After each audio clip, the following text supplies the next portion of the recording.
Here's the introduction. Melchizedek, the king of righteousness, he's the king of Salem, king of peace. He came to bless Abraham after Abraham defeated the kings who came and attacked his nephew, Lot. Now, very interesting because the Bible said it here. When Melchizedek, king of righteousness, which is the high priest of God, came, he received a tenth while he blessed Abraham. While he blessed Abraham, he received a tenth a tithe from Abraham. Now, if you would look at the event, the actual event, because this was summarized by the writer of Hebrew, this is how it transpired in Genesis. Here's Genesis. Melchizedek, king of Salem, brought out bread and wine. He was the priest of the Most High. He blessed him and said, "Blessed be Abram by God, Most High, possessor of heaven and earth, and blessed be God Most High, who has delivered your enemies into your hand." And Abram gave him a tenth of everything. And the king of Sodom said to Abram, "Give me the persons, but take the goods yourself." But Abram said to the king of Sodom, "I have lifted my hand to the Lord Most High, possessor of heaven and earth, that I would not take a thread or a sandal strap or anything that is yours, lest you should say, I have made Abram rich." Now, you just came from battle. You won. You killed several kings. You had all these people in your army coming, and you met the king of righteousness. And instead of having a party, he came out with what? Bread and wine. When you have somebody visiting you, you're showing this person for the first time to the United States, what would you show them? Bread and wine? Hindi mo dadalhin mo sa steak place, Outback. Saan pa? Yung mga 1-inch slices of slab of meat. Right? And I was like, if I was Abraham, listen, I'm so tired trying to, winning this battle, and I can't even bigyan mo akong pandesal at saka, Should you not, get me a beef or let's roast this thing and sit down and have a shindig, a party? No. Because this is a picture of Jesus Christ. Remember, King of peace, righteousness, coming with what? Bread and wine. What is bread and wine? Communion. Can you see now? There was communion. No, what is the purpose of communion? The communion is to declare, this is what Corinthians said, to declare the death, resurrection, and coming back of Jesus. That's all it is. Communion is a declaration that Jesus died for me, he came back to life, and he will come back again for me. And yet when you participate in communion, the Bible said if you discern his body correctly, you get healed. Paul said a lot of people go to communion, they don't know what they were doing, they die early. This is the dinner that's dangerous. It's not because it's high of cholesterol, salty, or arsenic in it.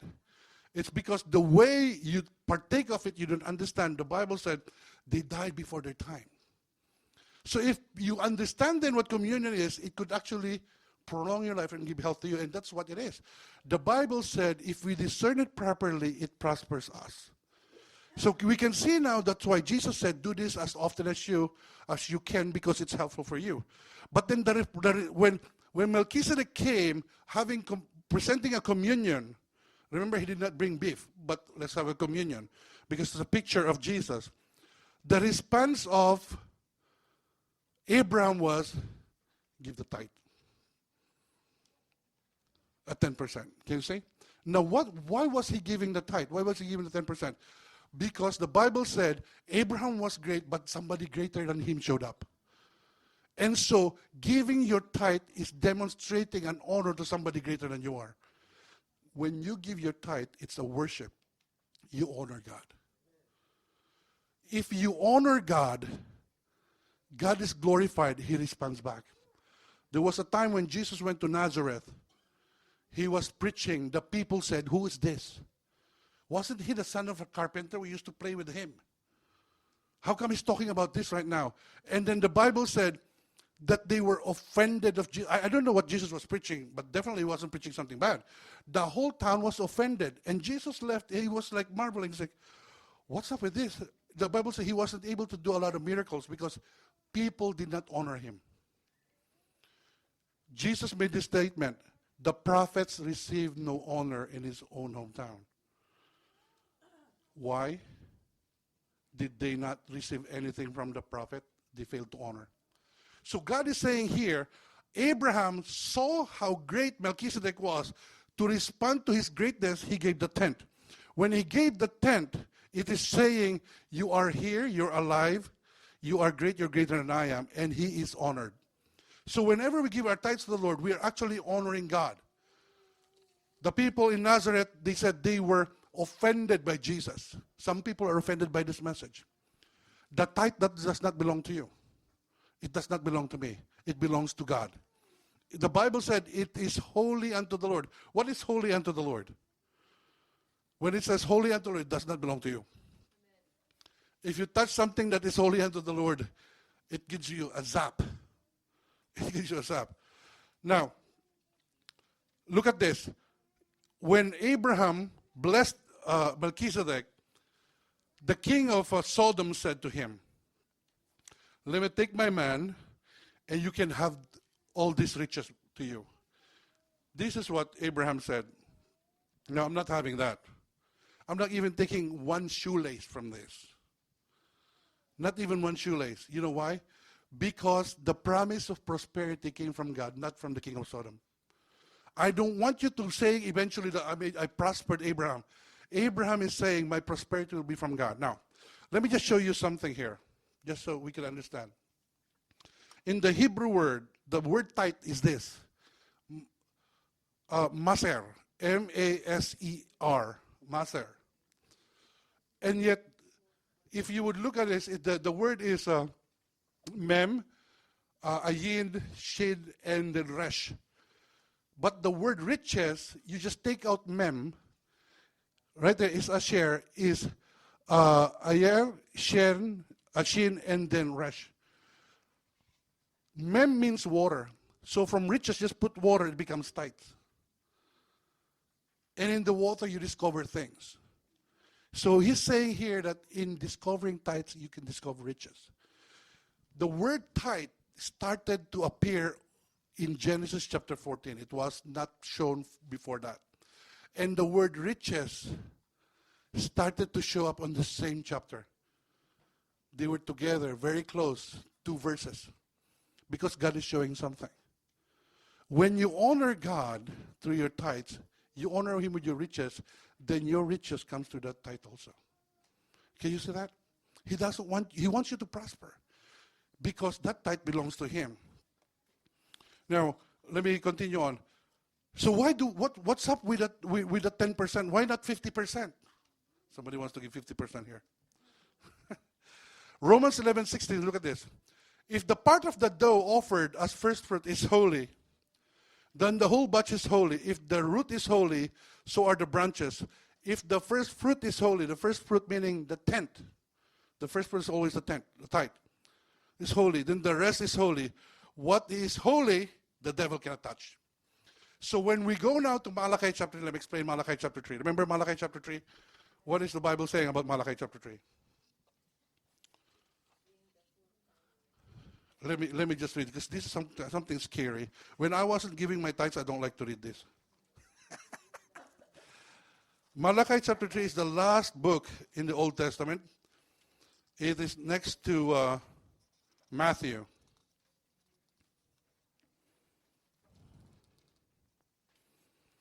For I, the Lord, do not change.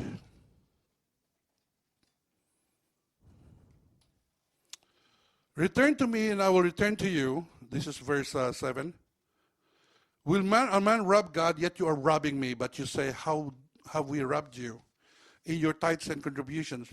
You are cursed with a curse, for you are robbing me, the whole nation of you. Bring the full tithe into the storehouse, that there may be food in my house. Therefore put me to the test, says the Lord of hosts, if I will not open the windows of heaven for you and pour out down for you a blessing until there is no more need.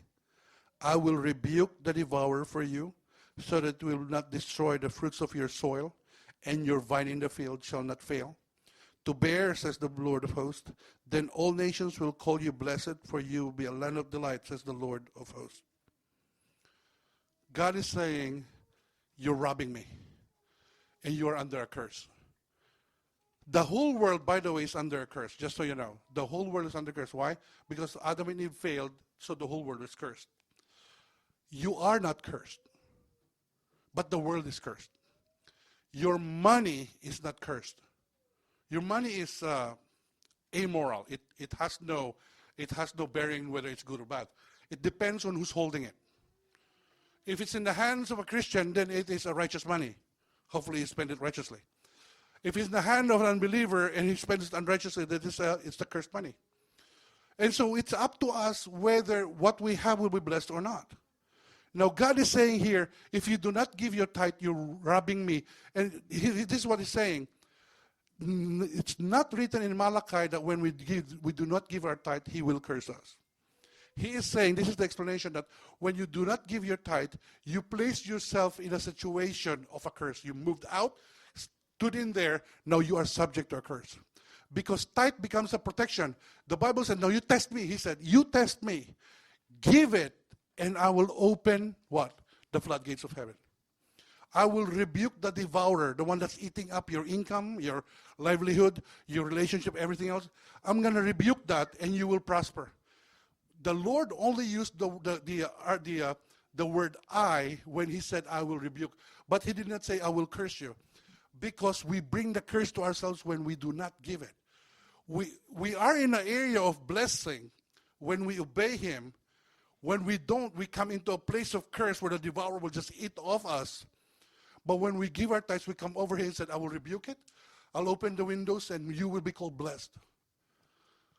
Because when you give a tithe, the rest of the 90% becomes holy. And what is holy, the devil cannot touch. Can you see now why? It blesses the Lord. It declares how great God is. It is our response to God. The Bible said when we worship him, we should bring an offering, and that offering that's what it is. We can sing all night long. We can worship blah blah blah. But God is saying, what belongs to me, give it to me. Because if you don't, you step out of my protection and you are subject to a curse. But when you come back, I will rebuke the curse. You see that? It's so beautiful how the Lord presented it there. So the tithe here honors God. Now let me just give this in conclusion. In Genesis chapter 24, verse 10, when Abraham told his servant to look for a wife for his son, what's the name of Abraham's son? Isaac. He said, look for a son, and it's very interesting. In verse 10, this is what the Bible said. And the servant took 10 camels of the camels of his master and departed. For all the goods of his master were in his hand. And he arose and went to Mesopotamia under the city of Nahor. Now, how rich is Abraham? Very rich. And look at this. It says in here, he departed for all the goods of his master. He took 10 camels, which is a tent, and then he left. But the Bible said he took all of his riches. No. He took 10 because the 10 represents all of his riches. You see that? Remember when Jesus was in an offering place in the temple, he was watching people as they were giving. And he saw this girl, this woman who gave all that she has. And Jesus said, who gave everything else? Who gave the most? It was the girl who gave everything. With 2 copper coins. Not the rich who gave a lot. The same thing when we give our tithe. We actually gave everything. We subject everything under the protection of God. It's so wonderful. The meaning of 10 is everything. You only give 10 and yet you give all because you honor him. Because you declare he is alive. It is your response when he comes to you in communion. He gives you bread and wine. You get healing, you get deliverance, and then you say, Lord, this is what belongs to you. It's not mine, it's 10. Then you honor him, and as you honor him, he rebukes the devourer. He blesses the rest of the 90, and then you walk in prosperity. Can you see now how important this is? How important this is? Because this is how the Lord decides how he built his kingdom through our obedience and subjection to him.